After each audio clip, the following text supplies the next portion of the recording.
इस पूरे मुल्क के मुसलमानों के लिए कि हम यहाँ मुसलमान बाय चॉइस हैं, बाय बर्थ नहीं है, बाय चॉइस ज़्यादा है।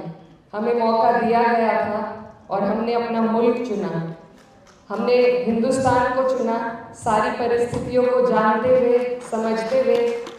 और ये बात हमें खुद भी याद रखनी है और कोशिश करनी है कि जितने भी लोगों के बीच में हम जी रहे हैं उन्हें भी इस बात का एहसास उनकी लड़ाई लड़कर दिलाया जा सके। यहाँ पर मौजूद सभी हमारे बड़े बुजुर्ग, और मैं शुक्रिया अदा करना चाहती हूँ अदीब साहब का, जो मेरे वालिद के साथ भी रह चुके हैं, कि आपने मुझे इस लायक समझा कि मैं इतने सभी दिग्गजों के बीच में अपनी बात रख सकूं।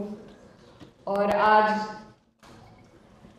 मैं आप सबसे सीखने के लिए आई थी, क्योंकि मैं जिस सीट से आती हूँ, जहाँ से मैंने ये चुनाव जीता है, जैसा इमरान साहब कह रहे थे, बहुत कम ऐसी सीटें हैं जहाँ पर हम सिर्फ अपनी कौम के बलबूते पर जीत सकते हैं।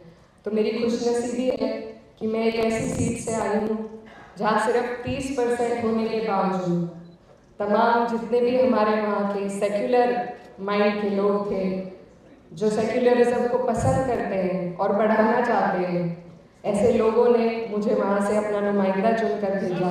तो यही मेरे लिए सबसे बड़ी जीत है। और मैं यही कहना चाहती हूँ कि आने वाले वक्त में मैं जिस उम्मीद के साथ आई थी, यही लेकर अपने दिल में आई थी कि मैं न सिर्फ किसी एक की, बल्कि जो हमारे मुल्क की खूबसूरती है और यहाँ पर जितने भी मजहब, जितनी भी जातियाँ मौजूद हैं, खासकर मेरी कंस्टिट्यूएंसी की, तो मैं उन सब की आवाज़ ईमानदारी से उठा सकूं। लेकिन यहाँ पर आने का जो मेरा मकसद था वो सिर्फ यही था कि आप लोगों के बीच में बैठकर ये जान सकें कि किस तरीके से हमें अपनी कौम के लिए भी काम करना है, किस संजीदगी के साथ हमें अपनी कौम के मुद्दे उठाने हैं।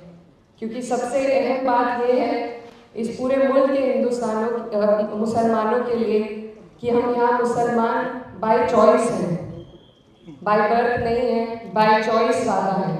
हमें मौका दिया गया था और हमने अपना मुल्क चुना, हमने हिंदुस्तान को चुना, सारी परिस्थितियों को जानते हुए, समझते हुए।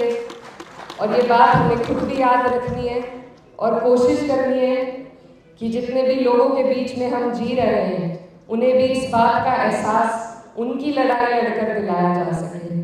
तो यही मेरी आप सभी से गुजारिश है कि हम लोग इस बात को कभी ना भूलें कि हम बाय चॉइस हैं, और इस बात को अपने तरबियत में भी शामिल करें। जैसा इमरान साहब ने बहुत अच्छी बात कही कि अगर हमें कोई ईद की मुबारकबाद दे रहा है तो बढ़ चढ़कर सभी के जश्न में और सभी के दुख में शामिल होना पड़ेगा, तभी समाज में बदलाव आएगा। राजनीतिक बदलाव से ज़्यादा ज़रूरी है सामाजिक बदलाव लाना, और उसमें हमें एक दूसरे का हाथ पकड़कर आगे चलना पड़ेगा। तो मैं बहुत छोटी हूँ, आप सबसे सीखने के लिए आई थी, और बस यही चाहती हूँ कि अदीब साहब ऐसी बैठकें दोबारा करते रहें ताकि हमें सीखने का मौका मिले, पार्लियामेंट में खड़े होकर इंसाफ के साथ हम सभी की आवाज़ उठा सकें। ऐसी तरबियत की हम आपसे उम्मीद करते हैं। आप सभी का बहुत बहुत शुक्रिया।